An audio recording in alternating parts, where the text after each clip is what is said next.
Assalamualaikum warahmatullahi wabarakatuh. Halo anak-anakku semua, apa kabar kalian hari ini? Mudah-mudahan kalian selalu dalam keadaan sehat dan tetap semangat untuk belajar.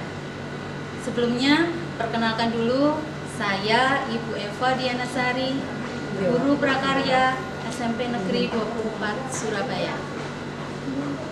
Pada mata pelajaran prakarya, ruang lingkup yang akan kita pelajari nanti meliputi 4 aspek. Aspek yang pertama yaitu kerajinan, yang kedua rekayasa, yang ketiga budidaya, dan yang keempat adalah pengolahan. Nah, pada semester kali ini kita akan mempelajari materi prakarya pada aspek kerajinan. Nah, untuk lebih jelasnya, mari kita simak video berikut ini. Kali ini kita akan belajar tentang kerajinan serat.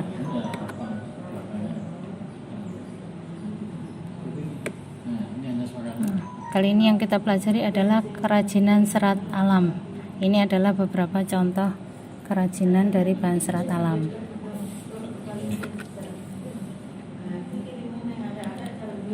Pengertian kerajinan serat alam. Bahan serat alam adalah suatu jenis bahan berupa potongan-potongan komponen yang membentuk jaringan memanjang yang utuh. Menurut Kamus Bahasa Indonesia, serat adalah suatu material yang perbandingan panjang dan lebarnya sangat besar dan molekul penyusunnya terorientasi terutama ke arah panjang.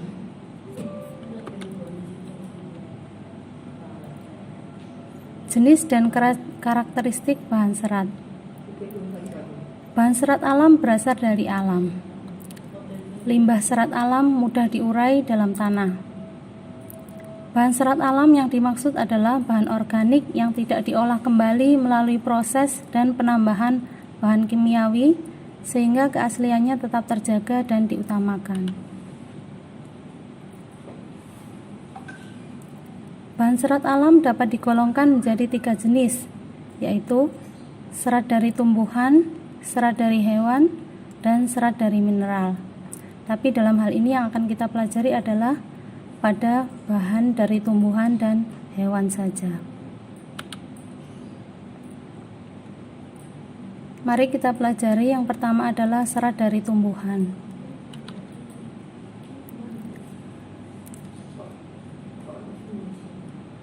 Serat dari tumbuhan diklasifikasikan menjadi 4, yaitu serat dari biji, serat dari batang, dari daun, dan dari buah.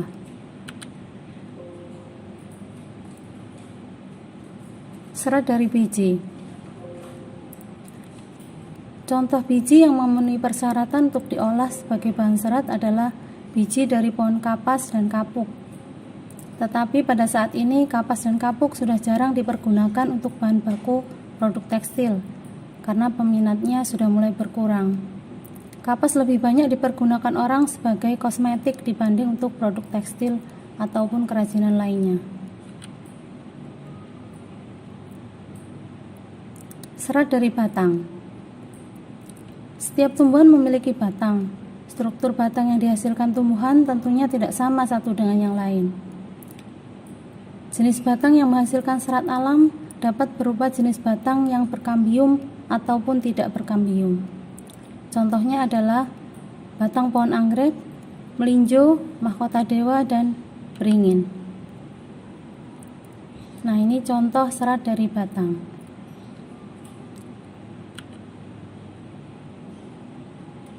Berikutnya adalah serat dari daun. Tumbuhan yang dapat diolah sebagai bahan serat dari daunnya tidaklah banyak. Namun, banyak orang memanfaatkan serat dari daun sebagai bahan baku produk tekstil.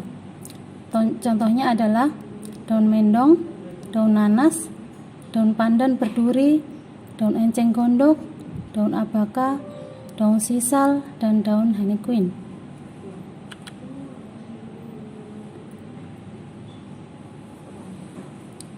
Serat yang berasal dari buah. Buah yang bisa dimanfaatkan sebagai bahan serat adalah salah satunya kelapa. Buah kelapa memiliki sabut yang melapisi buah. Sabut tersebut telah banyak digunakan sebagai bahan serat. Sabut buah kelapa memiliki banyak manfaat. Semua jenis sabut, mulai dari sabut yang memiliki serat panjang, serat pendek, hingga debunya pun dapat dimanfaatkan semuanya. Namun yang dipergunakan sebagai serat hanyalah yang memiliki potongan panjang. Selanjutnya serat ini yang diolah kembali menjadi bahan baku. Baiklah, sekarang kita belajar serat dari hewan.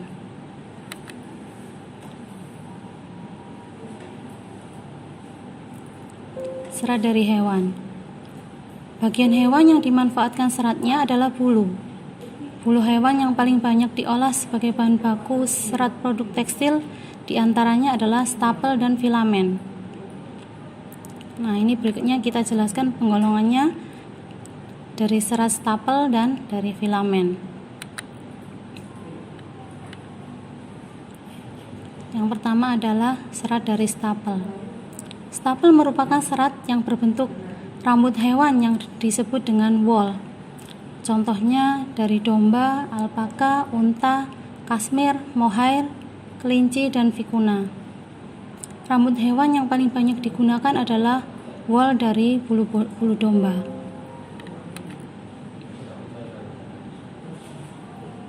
Nah, yang kedua adalah serat dari filamen. Filamen merupakan serat yang berbentuk jaringan. Contohnya adalah serat yang berasal dari larva ulat sutra yang digunakan untuk membentuk kepompong. Kepompong inilah yang merupakan serat lalu dipintal menjadi benang.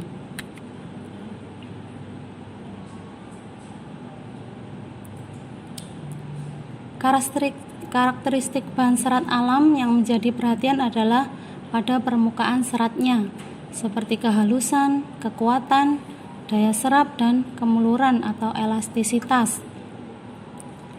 Bahan tekstil dari selulosa memiliki beberapa karakteristik seperti bahannya terasa dingin dan sedikit kaku, mudah kusut, mudah menyerap keringat, rentan terhadap jamur, dan mudah terbakar. Sementara ulat sutra memiliki ciri-ciri berkilau, sangat halus, lembut, tidak mudah kusut, kekuatannya tinggi, tahan terhadap sinar matahari, daya serapnya pun cukup tinggi, tidak mudah berjamur, tapi mudah terbakar. Jika terbakar maka berbau seperti rambut yang terbakar. Bekas pembakarannya berbentuk abu hitam, bulat, dan mudah dihancurkan. Serat wool mempunyai ciri-ciri agak kuat, tidak berkilau, keriting, kekenyalannya tinggi, elastisitas tinggi, dan merupakan penahan panas yang baik, tahan terhadap jamur dan bakteri. Nah, berdasarkan karakteristik tersebut, kita dapat melakukan perawatan pada bahan serat alam secara lebih maksimal. Hal ini dilakukan agar kualitas bahan serat tetap terjaga dan tahan lama. Demikian anak-anakku, sampai di sini dulu materi untuk hari ini. Semoga bermanfaat. Sampai ketemu lagi di video menarik lainnya. Salam.